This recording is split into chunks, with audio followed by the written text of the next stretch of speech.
At 1:07 a.m., Harper Lewis woke to an oppressive silence that seemed to press against the walls of their tent like a living thing. The 22-year-old college student had been dreaming of tomorrow's planned hike to the Grand Prismatic Spring when something indefinable pulled her from sleep. Beside her, Marcus breathed steadily, his face peaceful in the dim glow of their battery-powered lantern, exhausted from their first day exploring Yellowstone's vast wilderness. They had planned this trip for weeks, circling dates on Harper's dorm room calendar with bright red markers and researching beginner-friendly trails on her laptop late into the night. Harper's uncle David, a seasoned park ranger with 15 years of experience, had given them a detailed handwritten list of safety tips and recommended camping spots. He had warned them about the unpredictability of Yellowstone's weather and the importance of staying alert, but neither Harper nor Marcus had much outdoor experience beyond weekend picnics in city parks. What they didn't know was that the previous evening's weather reports had issued severe storm warnings for the entire Yellowstone region. Emergency broadcasts had echoed through local radio stations and television channels, warning campers and hikers of dangerous conditions approaching the park. They had fallen asleep early, around 9 p.m., missing the urgent announcements that could have saved Harper's life. Harper felt an unusual restlessness coursing through her body, her skin tingling with an electric charge that seemed to emanate from the very air around them. The tent felt suffocating, the walls seeming to close in despite the spacious interior. She quietly reached for her light blue jacket, the one her mother had insisted she pack, being careful not to disturb Marcus, who had been complaining about sore feet all evening. Her bright red umbrella, a graduation gift from her grandmother who had always worried about Harper catching cold, lay folded near their carefully organized backpacks. Outside, the night was unnaturally quiet in a way that made Harper's skin crawl. No crickets chirped their usual symphony, no leaves rustled in the breeze, no distant animal calls echoed through the darkness. Even the wind had stilled completely, as if nature itself was holding its breath in anticipation of something terrible. Harper stepped barefoot onto the cool, damp earth, feeling small pebbles and pine needles beneath her feet as she looked up at thick, ominous clouds that had completely swallowed the brilliant stars they had admired just hours earlier. A distant rumble of thunder rolled across the landscape like a warning. The air smelled different, charged with moisture and ozone, mixed with something indefinable that made her heart race and her breathing shallow. Harper felt an inexplicable pull toward the dark tree line, where shadows shifted and danced in the faint moonlight that managed to penetrate the gathering storm clouds. She glanced back at their small camp one last time. Marcus slept peacefully in the tent, their supplies neatly organized exactly as Uncle David had taught them. The cold ashes of their evening campfire scattered nearby in a perfect circle of stones. Everything appeared normal and safe, yet something felt fundamentally wrong, as if the very fabric of the night had been disturbed. The wind began to stir, carrying scents of approaching rain and something else that made Harper's pulse quicken with an unnamed fear. Without fully understanding why, she took a step toward the forest, then another, feeling as though an invisible force was guiding her movements, drawing her away from safety and into the unknown darkness that waited beyond the trees.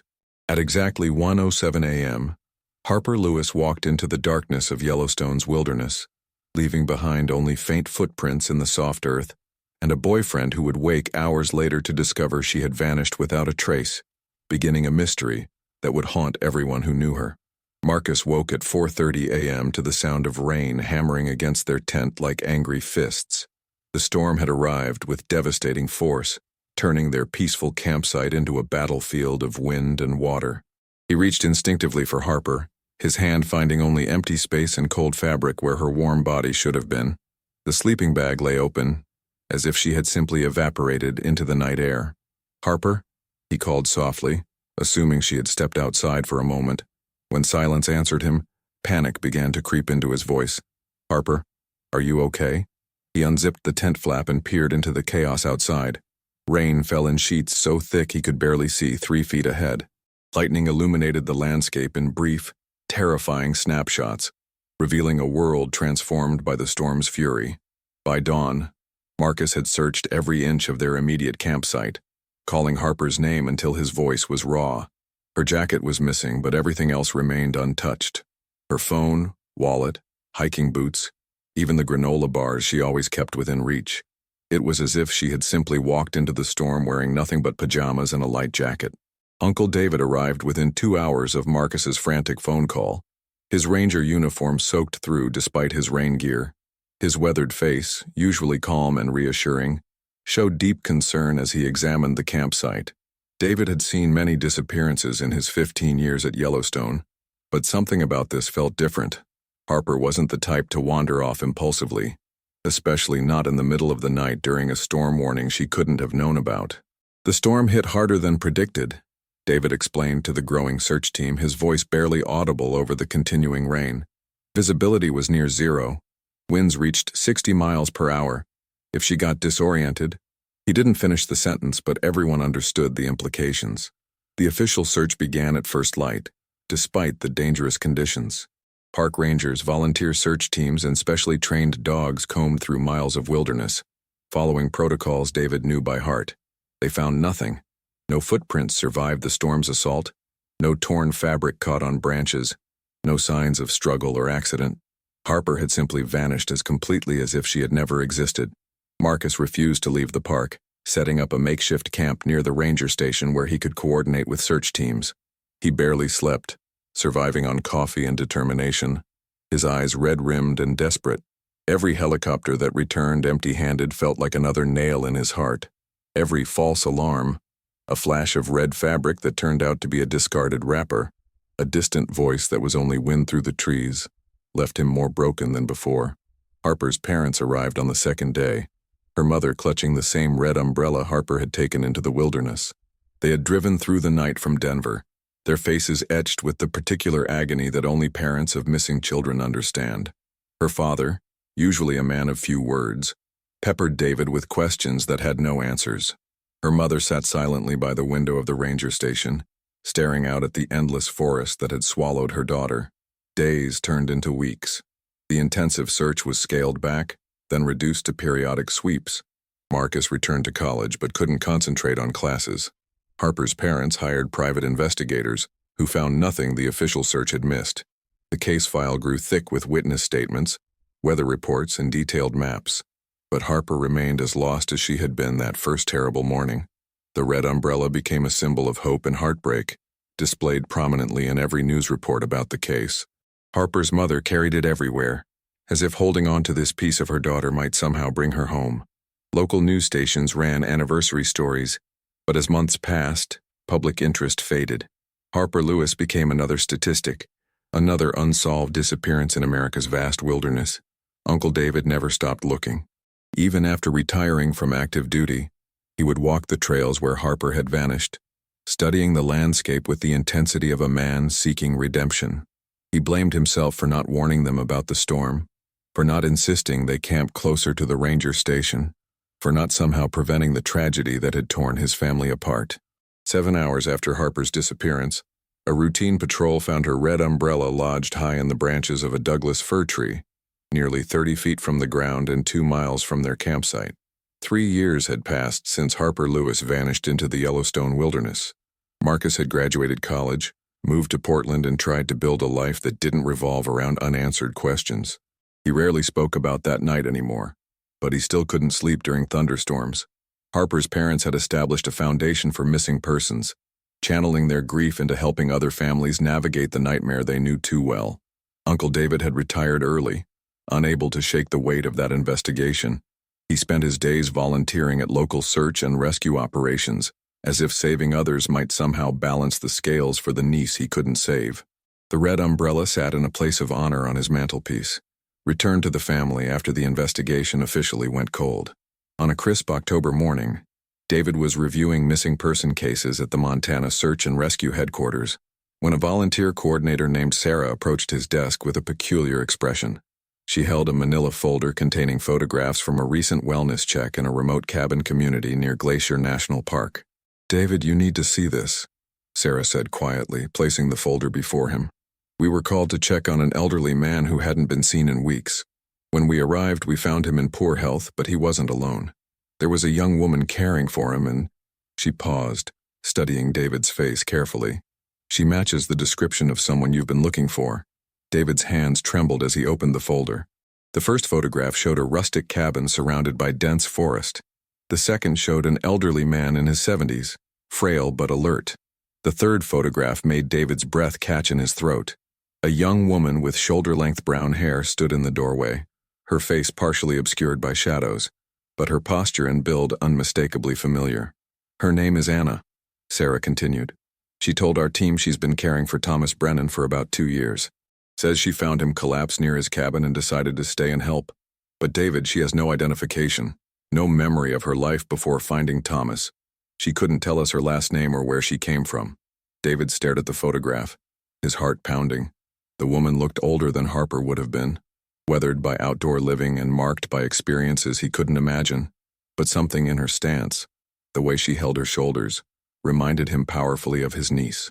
Did she say anything else? Any details about how she ended up there? "That's the strange part," Sarah replied. "She remembers fragments, being lost in a storm, wandering for days, finding shelter in caves. She has scars on her arms and legs, consistent with prolonged exposure to harsh conditions.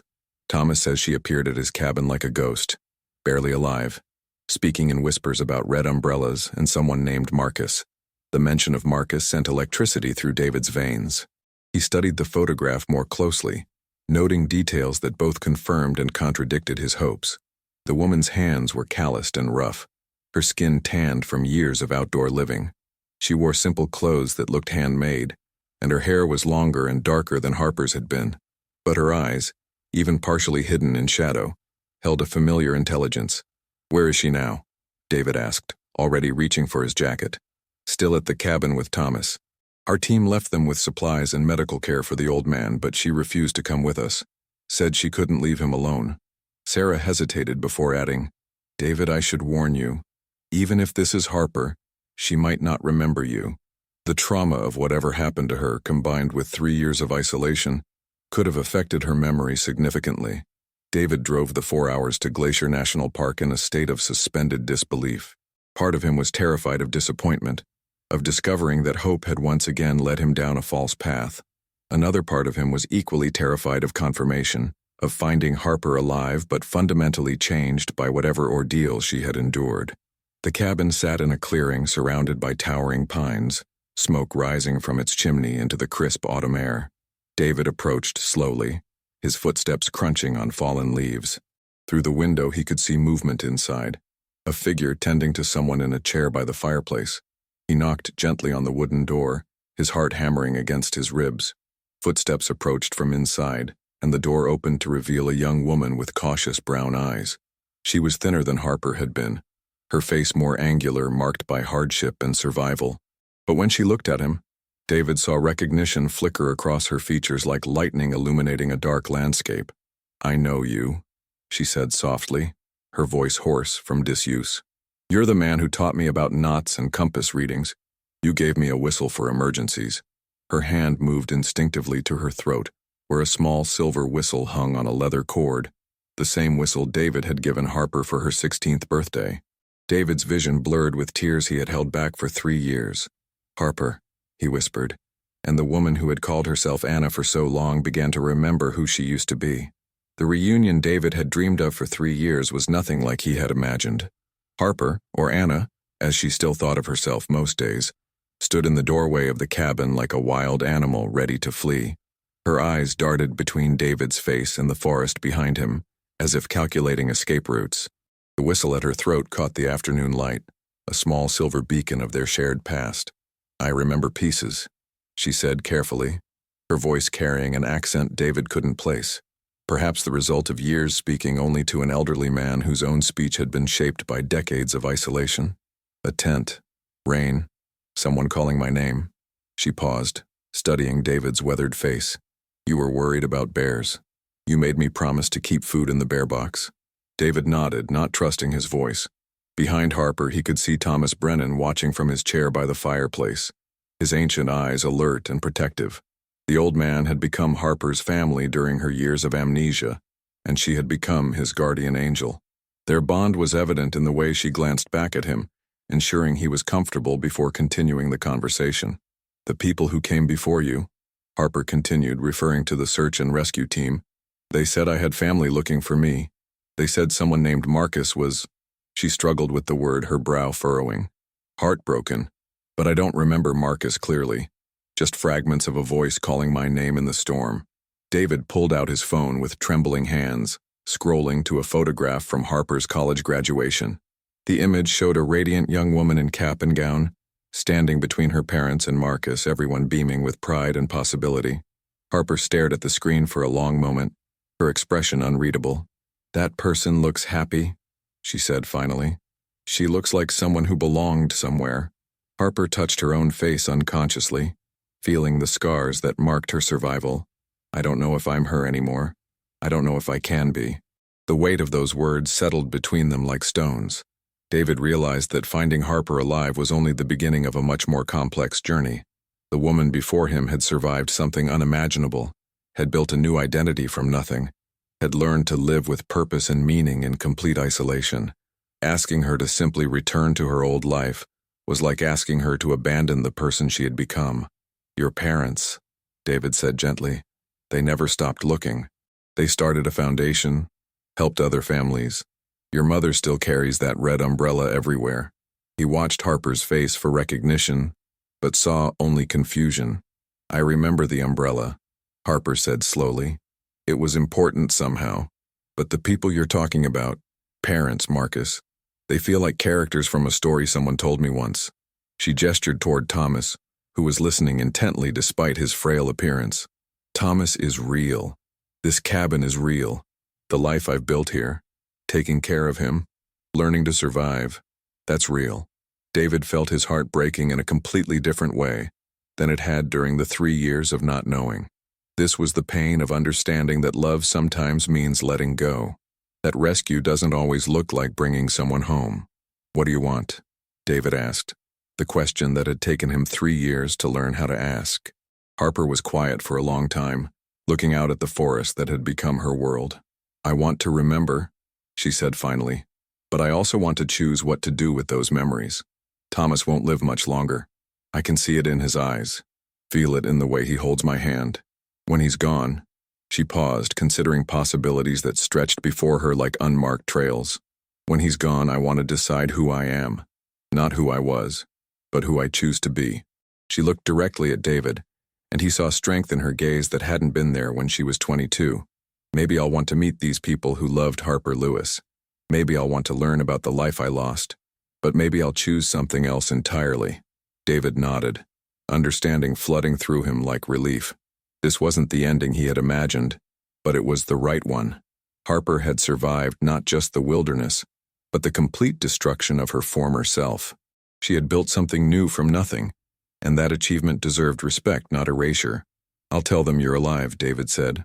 "I'll tell them you're safe, and I'll tell them that when you're ready, if you're ever ready, they'll be waiting." Harper smiled then, the first genuine smile David had seen from her. "Thank you for understanding," she said. "Thank you for not trying to drag me back to a life that might not fit anymore." As David drove away from the cabin, he carried with him a different kind of peace than he had expected. Harper was alive, but more importantly, she was free to choose her own path forward. Sometimes the greatest act of love is not bringing someone home, but accepting that they have found a different kind of home entirely. 6 months after David's discovery, Thomas Brennan passed away peacefully in his sleep, his weathered hand still holding Harper's as dawn broke through the cabin windows. She buried him in a clearing behind the cabin, marking his grave with stones arranged in the pattern he had taught her. A compass rose pointing toward the mountains he had loved. For the first time in 3 years, Harper was truly alone, but she no longer felt lost. Among Thomas's belongings, Harper found a wooden box hidden beneath loose floorboards, wrapped in oilcloth and sealed with wax. Inside were documents that would change everything she thought she knew about her disappearance and survival. Thomas had kept meticulous records, written in his careful handwriting, documenting not just Harper's recovery, but the circumstances that had brought her to his door. The first document was a letter addressed to "Whoever finds this," dated just weeks after Harper's arrival at the cabin. In it, Thomas described finding her collapse near a remote trail, delirious with fever and exposure, speaking fragments of words about storms and being lost.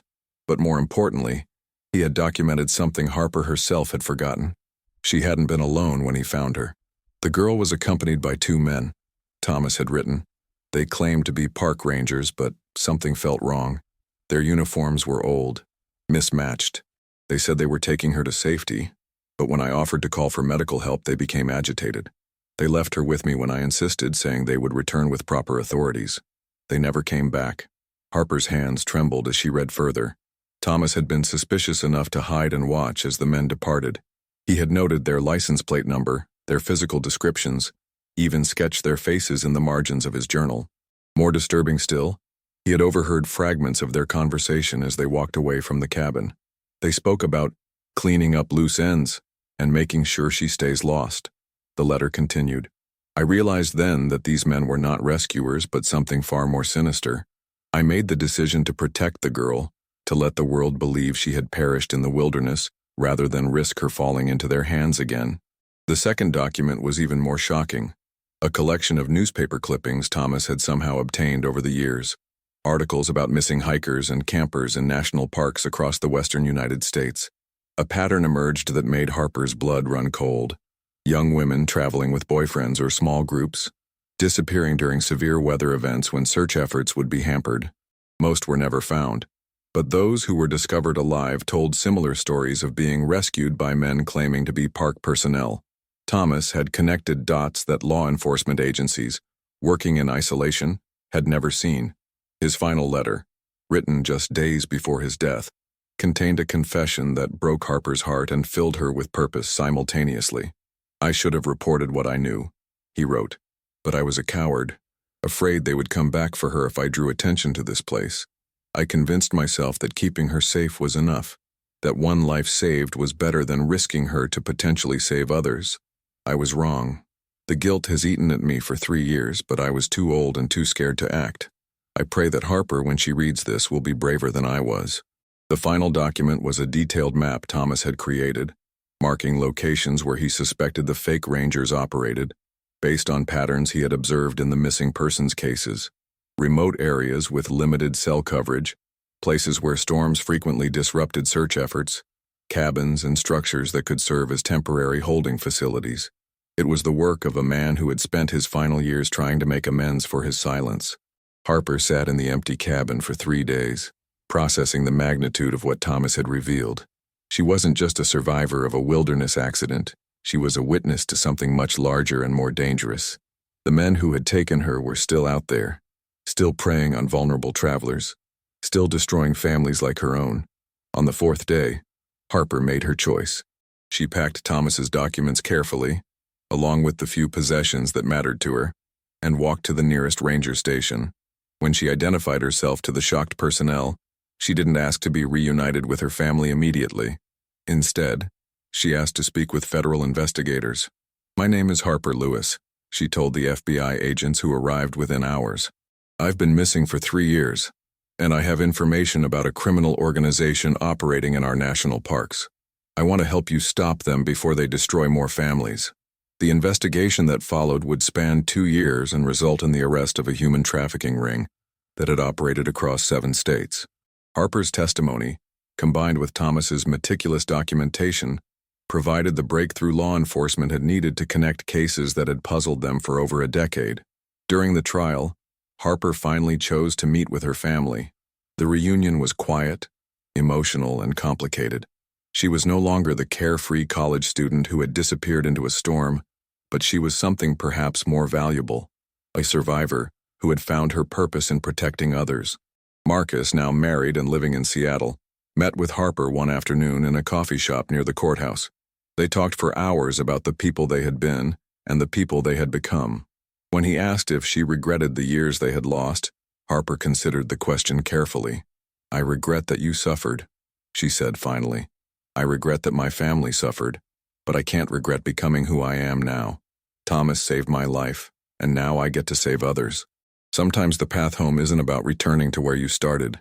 It's about finding where you're meant to be. The red umbrella, which had become a symbol of loss and hope, now sits in Harper's apartment in Denver, where she works as a victim advocate for missing persons cases. She never did fully recover all her memories of that night in Yellowstone, but she no longer needs them. The woman who walked into the storm was lost forever, But the woman who emerged from the wilderness had found something more valuable than her old life.